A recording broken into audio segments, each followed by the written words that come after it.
Thank you everyone for coming to the final day of the Research Festival. Today we have two sessions, both this morning from 10 to 11 and 11 to 12, looking at the creative approaches and discussing creative approaches and arts-based methods within social sciences and the different kinds of work that's been done across the board within SSGS and across the other disciplines and schools and faculties. And so we're really excited because we have several different projects that are going to be highlighted today. And the first is this morning from the Open Ecology group. We have George Revel and Maria Anita speaking first, and then Carla Benson and Samuel Shaw discussing their work as well. So we've got 1 hour for what in fact is a very packed 1 hour. We'll have, I believe, George and Maria first, and then Samuel and Carla. So yeah, over to you, George and Maria. Thank you. Hello. Maria. Okay, so I'm just going to tell you a little bit about the Open Ecologies research group, which I had the pleasure to co-convene with George this year, and I will be doing it for 1 more year. So the way this works, it's a kind of rolling head sort of model where people convene it for a couple of years and they kind of gain more experience and then they pass it on to the next person and leave. So that's where we both are now. And I am really glad that Gudjon has invited us to speak about it, because I think it's really important. And what George will speak about is kind of how do we plug in to Open Ecologies? How do we in our school and research center plug into this bigger collaborative research group? So the Open Ecologies is a collaborative research group that's interdisciplinary. It's located in art history, but it's committed to cross-disciplinary collaborative research, and it fosters connections between different faculties. And we've had lots of events and lots of opportunities to collaborate with colleagues in STEM and obviously arts and humanities, but also WELS, so other faculties. And so it brings together academic research, and it links it to impactful research that's kind of already going on. And so there's lots of informal monthly and bi-monthly meetings that include themed seminars on particular issues, and they bring together members from different disciplines. So it's what I think that Open Ecologies has successfully done in arts and humanities, but more widely, is to kind of to be able to be open, really, and to to members coming from across the university, and to kind of keep them interested, to kind of really start this learning community exploring interdisciplinary concepts, methods, and practices. And of course, there are lots of potentials for new synergies and new areas of research and teaching. And I know that from the very beginning, Carla and Sam had this vision for the group that it will open up new research avenues and kind of teaching potential as well. And people can bring their projects into this fold of Open Ecologies. This is, for instance, Art and Ecology, which is Carla and Sam's project, but there are many other projects that were kind of encouraged and supported by the network, by offering a space for discussion, by, kind of, and obviously having feedback from, scholars from an interdisciplinary community. And we've had lots of events with that, sort of kind of key the scope of the event was to open, to have open discussions on different subjects, reading groups as well, which I think is great. And I think that I've I've personally have always felt really welcomed in the group. So I think it's you know, it's been a kind of real space for interdisciplinary discussion. One of the most successful seminars that has become now a seminar series that we'll have again next year, and I think everyone is quite excited about it and its potential, is this teaching in the Anthropocene, which Sam has convened, and it's kind of brought together transdisciplinary experiences and reflections on teaching sustainability and the environment at the Open University. And I'll show you a little bit about the last seminar that we've had. So this was, you know, we obviously, this was the second year we were, you know, inviting colleagues across different disciplines to come and talk to us about, you know, examples, challenges, detailed student responses that they've encountered, and how, you know, really asking the question of how Open Ecologies can support, you know, different groups and kind of learn from each other, and, you know, kind of come up with new processes really, and, you know, and solutions to these challenges. And so I've presented to the last group as well. So I presented on a module that I wrote in one of the new, you know, a new module that we've just finished producing in my department, and it's been really inspiring to see, to kind of get responses from other disciplines and to think about these new methodologies, teaching methodologies that we use, that are more, you know, kind of aiming to engage students in, you know, all these kind of debates and issues that surround the Anthropocene in the curriculum. So, you know, they're kind of responses to these resources.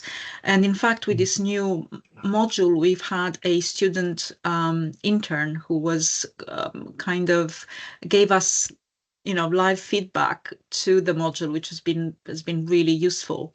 So we've had that student response, you know, throughout the production period, which is really useful, actually, to see what students would say about the material.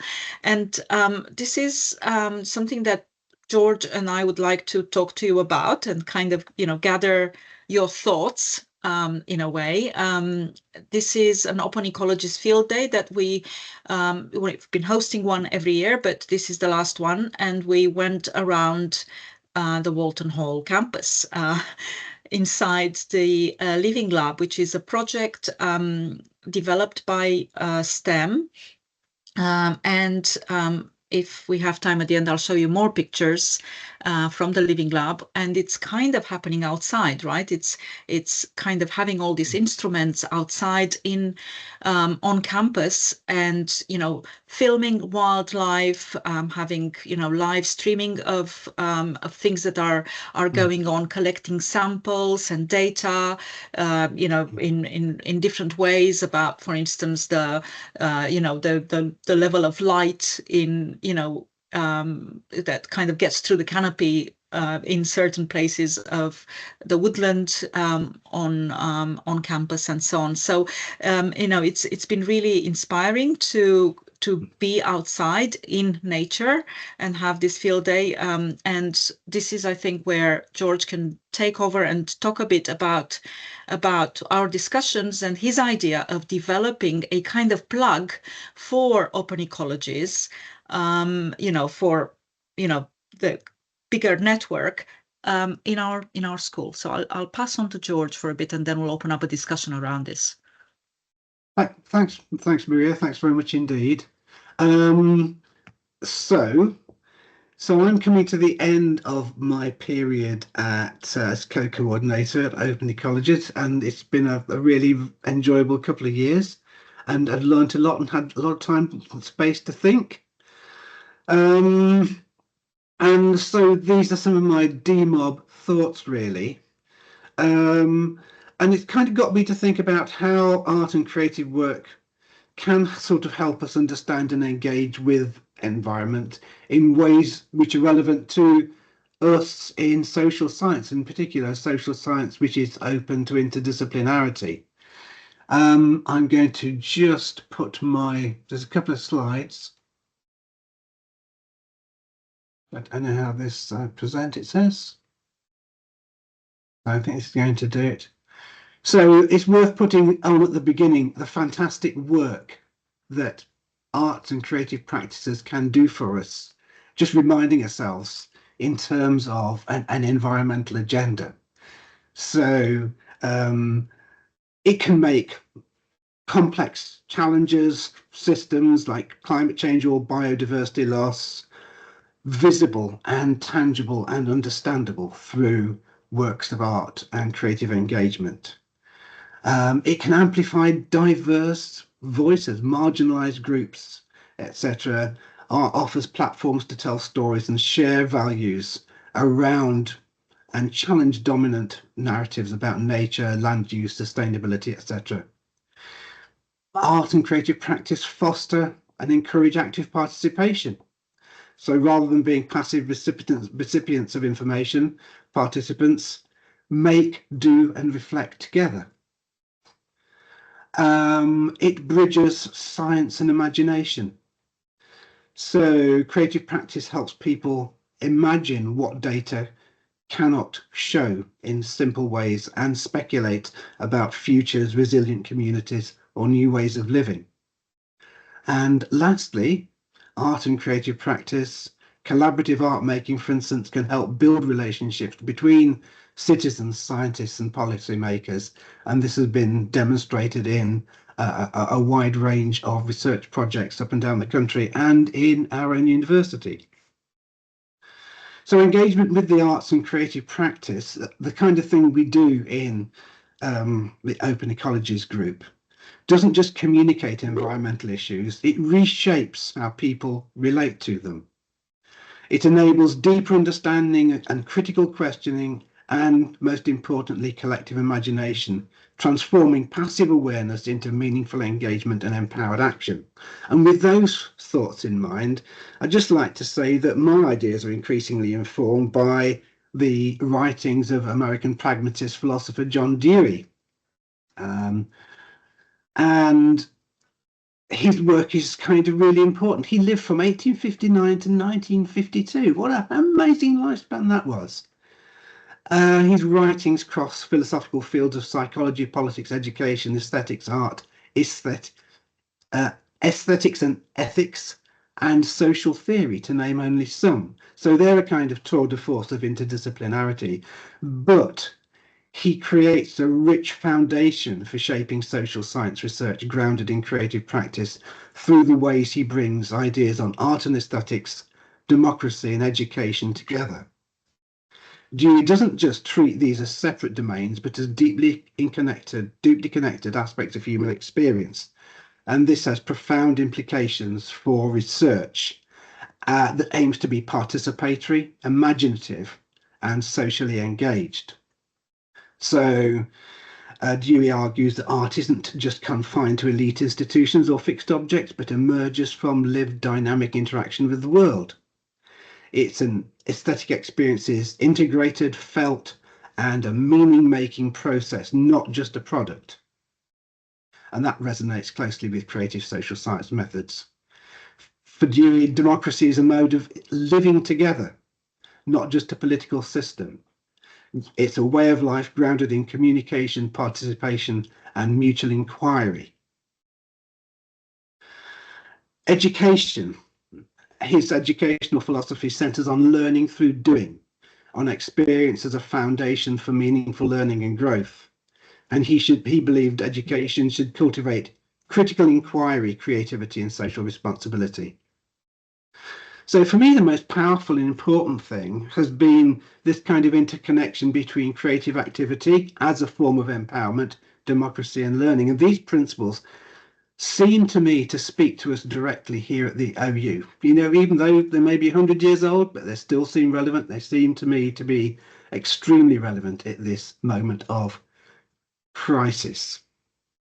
And it got me thinking about how this nexus of creative action, democratic participation and learning can be operationalised, put into practice as a sort of practical agenda that might both speak to and inform the kind of work we do at the OU, within SSGS and Open Ecologies, as interdisciplinary research and teaching around art and creative engagement with the environment.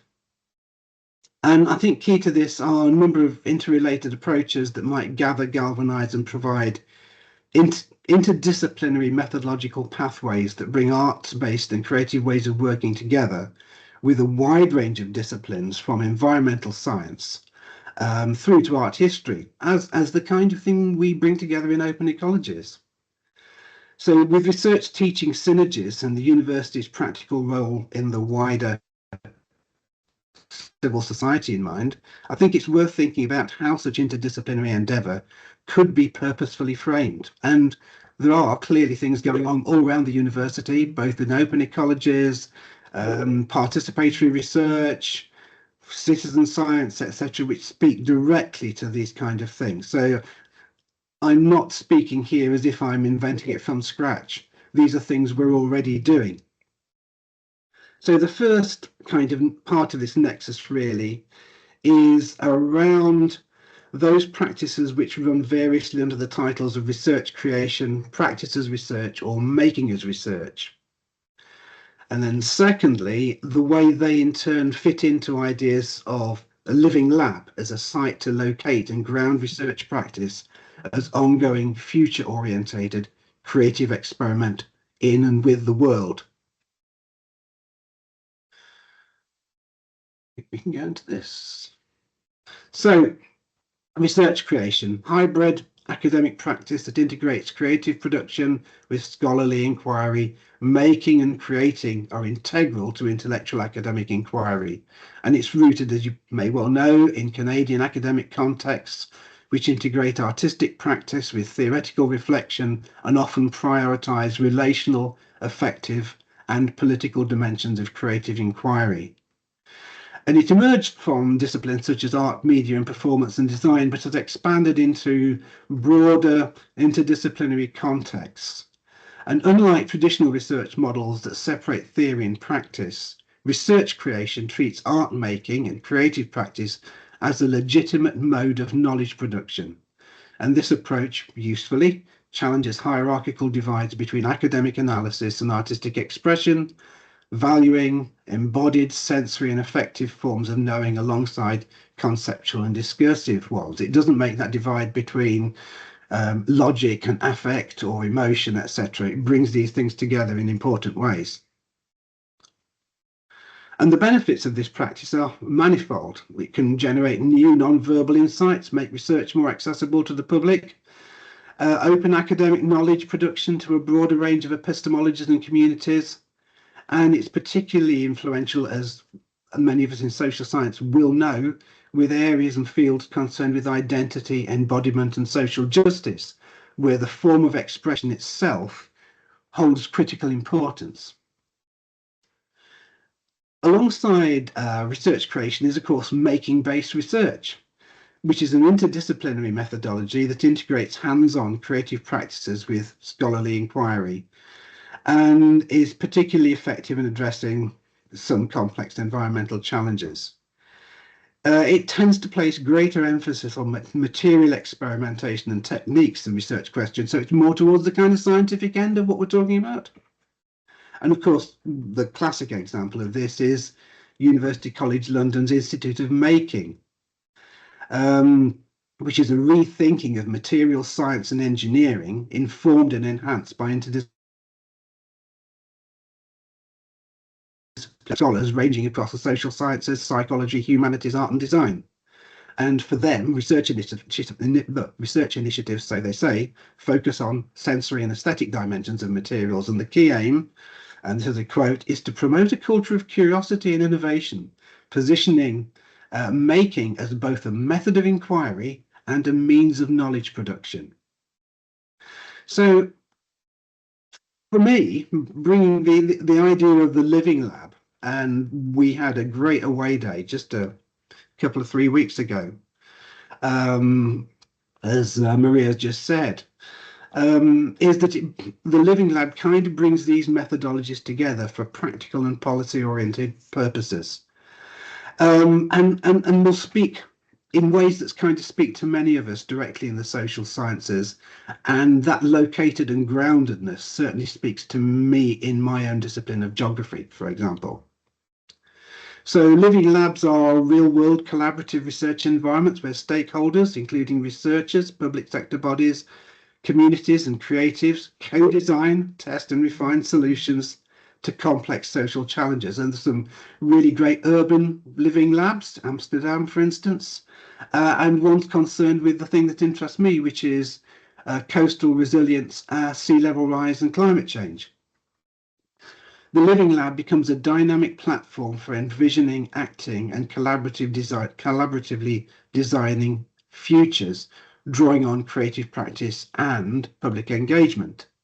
Unlike controlled laboratory settings, Living Labs are situated in living environments, neighbourhoods, cultural institutions like museums, digital spaces where knowledge is co-produced with people directly affected by the issues being studied, and that's the important bit. And climate adaptation, social equity, urban regeneration are classic examples of this. So creativity is not just a communication tool here, but a method of inquiry, a way of investigating, speculating, and hopefully leading to some form of systemic transformation.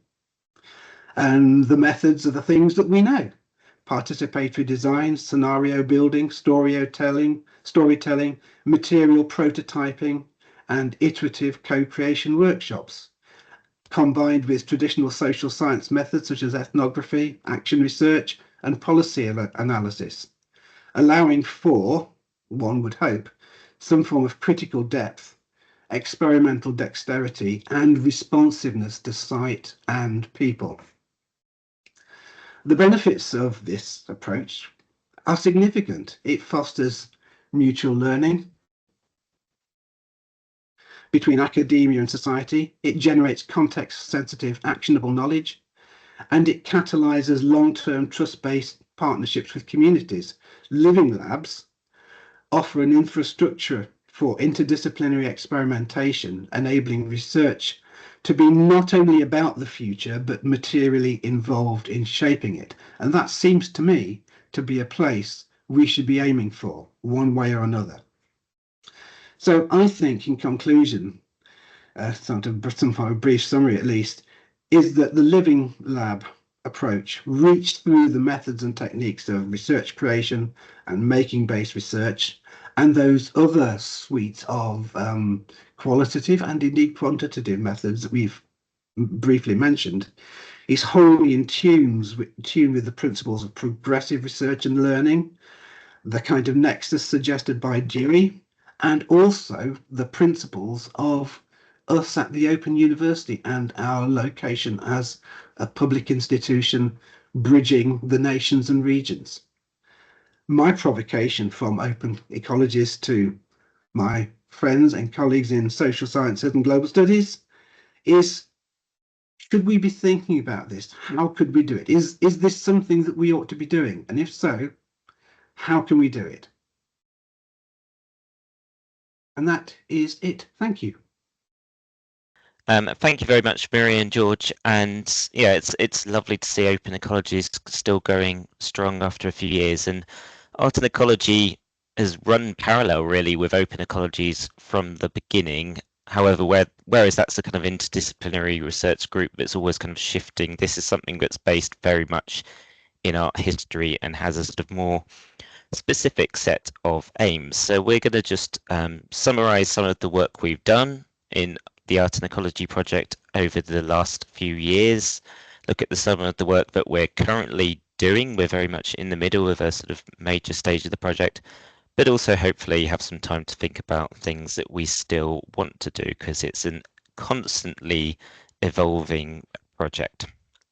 And I should say it's very much run by Carla and myself and based in art history, but we're constantly using people in Open Ecologies to help develop some of the things we're working through, and we've also recently had help from outside in the form of a project manager, Clemence Acard as well. So it's I think I started recently to create a list of all the people we've worked with across museums and across the OU, and it ran into just dozens and dozens. So it's very much a collaborative project. At the heart of Open Ecology, though, is this idea of using historic objects in museums to inspire climate action today, and it's possibly worth very briefly reflecting on what we mean by historic objects. So there's no absolute boundary here, but what we generally mean is objects from the past, usually 100 years or more in the past. And this is to differentiate what we're doing from a lot of the really excellent and challenging and wonderful work being done by contemporary artists engaging with environmental issues. And this is a field we're very much interested in, but it's what we feel is that there's less work being done on art from the more distant past. And there's great scope here because, as many of you will know, museums, collections in the UK have thousands of objects bridging art, social history, the natural sciences, that can be sort of brought together to make and to tell new stories about environmental issues. And that's what we've been very much doing and hoping to do more of in the future. And this has, two sides to it, where helping people understand the environmental issues better, but we're also helping museums make best use of their collections. Pretty much all of the objects that we've drawn attention to in some of the short films we made and related resources have been objects that are currently in storage. In fact, this image of Carla that you can see in the top middle there is an image from the Glasgow Museum Resource Centre, which is a huge warehouse in the outskirts of Glasgow that contains hundreds of thousands of objects, including, we can see here, a taxidermy grebe, but there's decorative objects. I think Carla was looking at a fan in this case.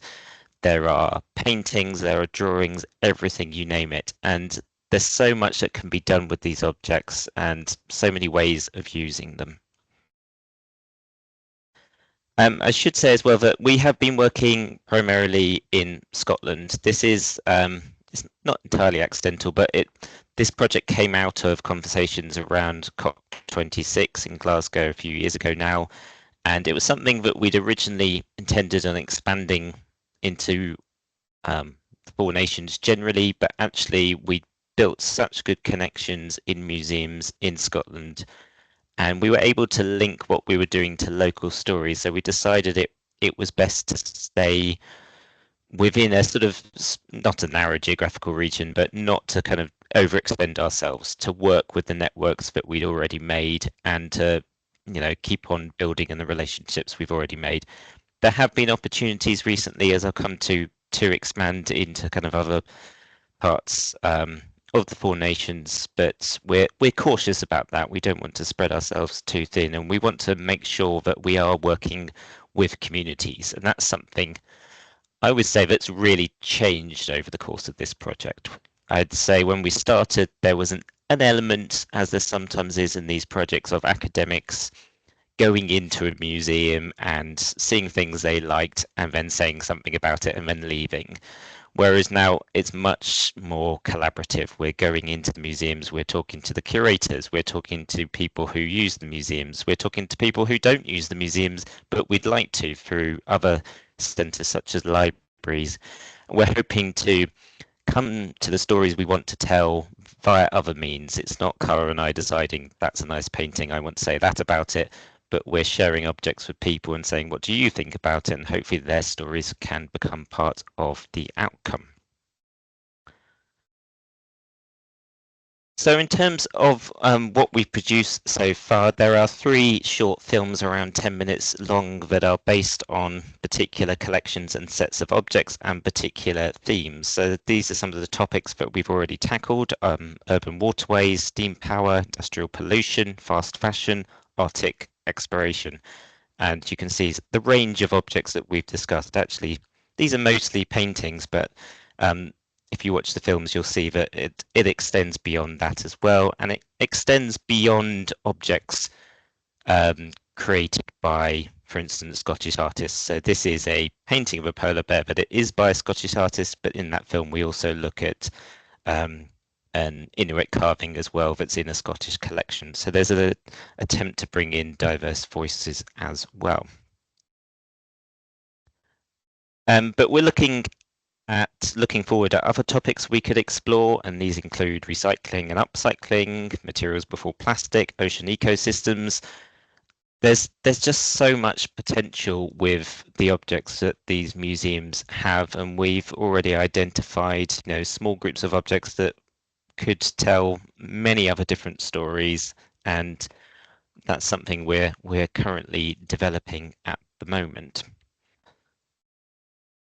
But I want to talk now a little bit more, and I'll bring colour in a minute, about how we're sharing what we've produced. So we have produced short films, but we don't want to do that thing of saying we've produced a resource, here it is, and then go away again. So what we've been very keen to do is launch these at the museums where they were filmed, launch them with in a kind of family workshop setting, so that it's not just people sitting down and watching a film, but people getting much more involved in a creative and interactive way. So actually, every time we've showed the film at the museum, we've done it firstly via a pedal-powered screening, and this has been a really effective way into sharing a film resource, because it's a sustainable form of energy in the first place. There are no plugs involved. People are completely powering the film by going on the bikes, but it's also a way of telling a different story. So you've got the film running on the screen, but then you've got the story of the energy being generated. It's also a way of getting people into watching what we've done, who might not necessarily want to sit down and watch it, but are drawn in by the appeal of sitting on a bike and generating their own energy. And then around that, we've also got a range of different activities. So you can see some children on the left creating, I think, bird masks. And the bottom left, we've got children drawing animals that are near extinction. This work has also been taken into schools. So we took this into St. Paul's School in Milton Keynes, where it was brought into, I think, a geography and art lesson. So we could sort of test this out with different audiences, in that case, 16-year-olds. And then we've created lesson plans, and this is through a collaboration with a website called Art UK, which is a database of all the public collections in the UK, mostly focusing on paintings and sculpture. But they also share lesson plans which teachers can download, and they can watch the film, but there's also related activities that they can do as well. And of course, we're sharing through writing some of the outcomes of our research and the project. So on the top right, you can see an article that we recently wrote for the Historian magazine, that it introduces the projects and starts to deal with some of the kind of pedagogical implications of it, which is something we're still thinking through a little bit much in the current phase, in which we're much more focused, I guess, on gathering impact and thinking about how what we're doing might change behaviour. Carla, would you like to add anything at this point? I realise that this is a little bit of a whistle-stop tour. All right. I thought one thing I wanted to say is just that this is a sort of an art history project, and Open Ecology started with art historians wanting to meet, but just to link back to what Maria and George were saying, our discipline of art history is really interdisciplinary. It's tied to anthropology and sociology and geography and religious studies, and it's philosophy. It's really exciting to be here. And essentially what Sam's just sort of laid out is that first sort of 2-3 years of thinking about education and working with museums as kind of as spaces and resources that aren't being really mobilized in a way that we think they could be. And just this comes out of something on the chat earlier, but for us, the interesting thing about going to a historical kind of archive and mode is that you get another voice, right? And so that people are learning maybe about their communities, as well as Indigenous knowledge, as well as all sorts of different things. It's not about, the films can kind of bring this together because the collections themselves span art and science. So that's, I guess, sort of what I would say. And then essentially right now we're sort of pivoting towards exploring how then this education component and how crossing over art and science with public engagement can actually then also be bridging into climate action. And that's, I guess, where some of the impact comes in. So should I say just something quickly here, maybe about Paisley, Sam, or shall we just... Yeah, that'd be skate great, over? because that is a model of the more collaborative approach that I mentioned earlier.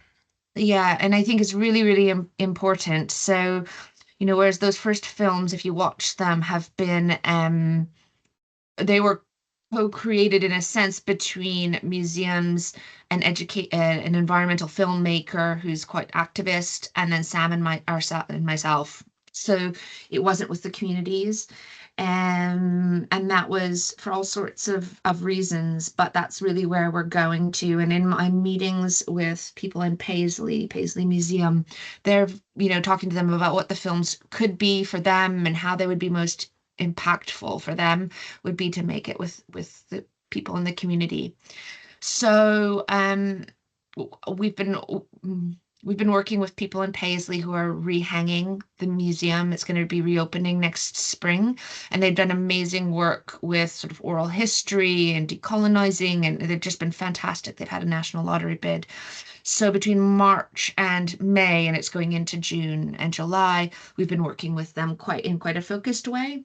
So with the educators in the natural history and art collections and their curators, we developed this primary school activity, and in the end, 500 students took part across Renfrewshire, and it was a kind of citizen science approach in that they were doing bug recordings, but it was based on a late 17th century still life painting. So kind of banal, boring painting, but it kind of was all about how scientists observe things very carefully, artists observe things very carefully. And today we can kind of bring those powers of observation and looking and critical thinking together in communities to understand our environment, to understand how we might respond differently to our environment. So there was a whole sort of educational pack we sent out to these schools, got the information back, and then hosted a biodiversity festival, which in Paisley, which brought together the conservation volunteers, the Renfrewshire Climate Action Network, and the Natural History Society. And it was really exciting because you had people from all disciplines and all kind of sectors as well, charities, NGOs, and the museums themselves, who all wanted to be doing the same thing, who were interested in what one another were doing, and sharing ideas and sharing them with the public. And it was really great. So essentially the next step after that biodiversity festival is we're working with our project manager, Clemence, to create some sort of a placeholder kind of a toolkit that sums up what we've been doing. There's a ton of activities we've developed that in a sense span over art and science sort of practices. And this goes back to what George was saying. So that's what we're doing to kind of help our project grow. There's a funding bid in the works that I won't jinx by mentioning, but that will help it grow more. And so that's what we've been doing in Paisley and what we'll sort of wrap up by August. So perhaps, yeah, then. Yeah, no, and I think this slide actually shows some of the things that were produced there. Again, there was the pedal-powered bike, but there was children doing creative activities. There was actual bug hunting going on. So again, these connections between historical material and what you can do currently, and also between bug hunting and climate action were all going on very much there. Yeah. So I think perhaps one final slide before opening it up as well is just, I mentioned earlier that we are doing some work beyond Scotland, and this is also work sort of beyond the department that perhaps links into Open Ecologies, because it's about art history, collaborating with other people in the Open University and taking the art and ecology approach to collections to help people out with their projects. So in this case, we're working with the Floodplains Meadows Partnership, which is based at the Open University. It's been going for over a decade and doing wonderful work on floodplain meadows restoration. And they opened up to the National Trust recently for one of the OSC Challengers projects. And they asked us to be involved in making some sort of resource that would show how historic objects in National Trust collections might be brought to bear on the subject of floodplain meadows restoration. So this was a great opportunity for us to work very, very closely with a group of scientists on one particular issue. This is still relatively early days, and we currently have an intern working on this project for a few weeks, which is going to be really helpful. And we've just done a couple of days filming as well at a property called Attingham Park in Shropshire. And just to give you a taste of what we've been doing there, on the right you can see this wonderful 19th century illustration of a lapwing, which we're using to reflect on bird biodiversity in floodplains. Lapwings are a species whose numbers have declined rapidly over the course of the 20th century. But floodplain restoration is one way in which we might get the lapwing back to fields and meadows, such as the one you can see on the bottom right. And it's great to use something from inside National Trust houses to reflect on what's going outside in National Trust estates. So watch this space regarding this project, which sort of is a kind of wing to the main art and ecology project, but is another exciting direction in which we're going. I think we've said a lot, haven't we, Carla? And I think there's a lot that we hope to do in the future. There's a lot that we've done in the past. There's a lot more we could say, but it would be lovely now to have feedback or questions from people both on art and ecology and on open ecologies in general. And thank you very much, everybody, for your time.